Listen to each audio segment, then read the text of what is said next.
Hey guys, what's up? This is Adam here from Family Jewels, and today we're going to bring you a different type of video.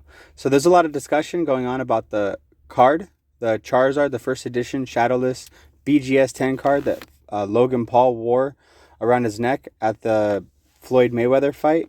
And I'm a big fan of Grand Stefan, and recently, back in December of 2020, he had King Pokemon, the owner of the other two BGS first edition Charizard cards, on his podcast, The Iced Coffee Hour. So first off, I don't own this video in any type of way, so all credit, all glory go to Graham and his team over there. But I did want to go over just the discussion between King Pokemon and Graham Stefan, and he's going to show you the BGS 10. There were two. There's no real price point for them yet. He guesstimates it about $800,000 to $1 million. So this is 6 months ago, and he talks about a third one coming up probably around summer of last year. So conspiracy theory solved. Let's check it out. Some are a little better than others. Wow, this is it, man. That's the one. This is a BGS 10 signed. Yes. Wow. In this case, the signature means very little. Yeah. Arita, who did design that Charizard, and it's signed on the case, not the card. Right. I mean, never would you let him sign that card, because that's extremely special. Wait, who signed this? Arita. artist of this Mitsurito. card. Yeah, the artist.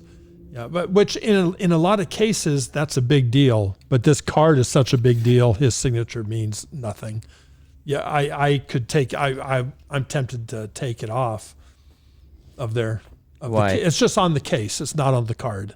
The signature. I see, unfortunately, this for centering, for this not to get a black label, it's the top is just a fraction I know. too tall. That's it. Now this card is the one you mentioned. Leon Hart and Yeah. I went to Beckett's. I wanted to get this crossed over to a black label, all 10s. Yeah. And I gave it to them, and they went through it, and they said, "I'm sorry, we just can't. You know, it's a 10. It's a pristine 10, but we can't upgrade you on that." It's a shame that they can't just file down that top just a little bit. I know you wouldn't even want to touch this card. Not if you knew Yeah. how much that's worth. Do you think this is the only one in existence? Now, there are 3 of those in existence. 3 Beckett's pristine 10s. I own 2 of them. I had the only 2 up until about 3-4 months ago. Only 2 in the world. And somehow somebody came up with one, graded it through Beckett's, and a third one came out. Nobody knows who it was. We don't know who it was. I'm trying to find them. In fact, I've offered I've offered $50,000 to anybody that can find me the third one of those, and that I can complete a transaction to own it. So I own the only 3. Wow. And nobody has come forward. What? Yeah. Now, if you check the serial numbers, the cards before it and the cards after it are like it was a binder set. It's like somebody had a binder, took the cards out, all first edition, and had them graded. And by chance and by luck, the Charizard ended up with a pristine 10. But the other ones were 6s and 7s. So you could tell that this was no pro who got it. So it could be just some random person got it. We'll never find out who it was. It'll stay hidden, essentially forever, at least as far as I'm concerned. How much is that card worth? Okay. Let me guess, Jack. Guess how much you think that one card is worth. Yes. I thought a 10 was worth $300,000. Not a Beckett. Beckett is like, you have PSA, but then you have Beckett's like the Rolls Royce. PSA, I would say, is like the Mercedes of grading. This is the Rolls Royce. This is like, you take a PSA, you put a PSA under a fine tooth comb, and then you get Beckett. There's 121 of those PSA 10s in the world.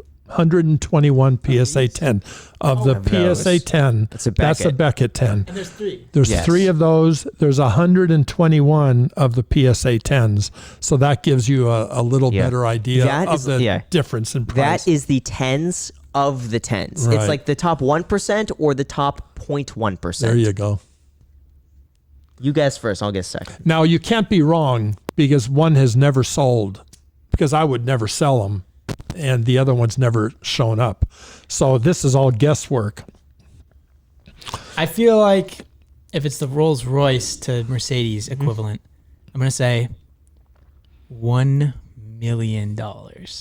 Yeah, I would say if the 10 out of 10, I'm I gonna would say guess this is over. probably worth up to $2 million to the right collector. Whew. So I'd say $2 million. I would be, I would have to agree to that Yeah. price. That's an awful lot. There is no right answer to this. If I had to put a number like you guys just did, I would say maybe 800,000 to $1 million. Yeah, Would you pay $1 million for one of those? that's a good question. Oh man. You don't want to tip. So there you go. If you guys want to watch the rest of this video, I encourage you to go over to Graham Steffen's channel, Iced Coffee Hour. It's his podcast that he does. Once again, this video is from December.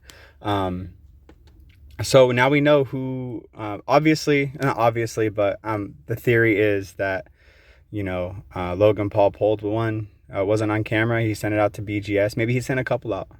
He's been buying up a lot of the first edition base set Pokemon card booster boxes, and apparently he pulled one, or had made a trade or something like that, or he bought it off the person that did pull it and sent it out to get graded. One of the two, but I'm not sure if King Pokemon wants to. He hasn't come out and said anything about it yet and disclosed too many details, because from my point of view, I think he's gonna try to buy it just so he can have all 3. He wants to have the market and kind of have the crown jewel of all Pokemon. So otherwise he wouldn't be King Pokemon. He's got to live up to his name. But that's all we got here. If you guys enjoyed this video or videos like this, please go ahead and comment, subscribe, leave a like. You know what?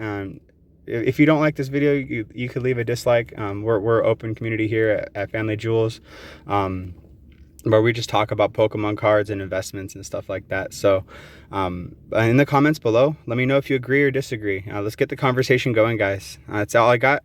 And once again, all credit to Graham Steffen and his team over there for having this interview with King Pokemon. And that's all we got. That's it. Peace out.